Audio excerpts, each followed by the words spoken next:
জানাই এবং স্মরণ করি যে শহীদ সেনারা আত্মত্যাগ দিয়েছে বাংলাদেশের এর যে সার্বভৌমত্ব রক্ষা করা যায়, কিভাবে আমাদের অখণ্ডতা রক্ষা করা যায় এবং আমাদের স্বাধীনতা রক্ষা করা যায়। এটাই হচ্ছে সবচেয়ে গুরুত্বপূর্ণ। আজকে শহীদ সেনা দিবস এবং শহীদ সেনা দিবস উপলক্ষে নিঃসন্দেহে একটি বিচার প্রক্রিয়া চালু আছে এবং আমরা আশা করি এই শহীদরা এবং যারা আত্মদান করেছেন তারা ন্যায্য বিচার পাবেন এই আশা। এবং একই সাথে সাথে আমরা লক্ষ্য করছি যে বাংলাদেশের মানুষ একটা ফ্যাসিবাদী শাসন ব্যবস্থার মধ্যে দিয়ে গেছে।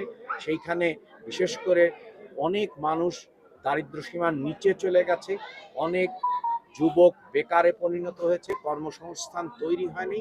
এই রকম একটা পরিস্থিতিতে বাংলাদেশের সাধারণ মানুষ, সাধারণ জনতা বিএনপিকে একটা বড় ধরনের ম্যান্ডেট দিয়েছে এবং সেই ম্যান্ডেটকে সামনে রেখে আপনারা ইতিমধ্যেই লক্ষ্য করেছেন যে ফ্যামিলি কার্ড আগামী 10ই মার্চ উদ্বোধন হবে এবং তার সাথে সাথে কৃষক কার্ড আসবে, যাতে করে মানুষের যে দুর্দশা, জনজীবনে আসলে স্বস্তি আসে এবং মানুষ আর অর্থনীতির মধ্যে গতিপ্রাপ্ত হয়।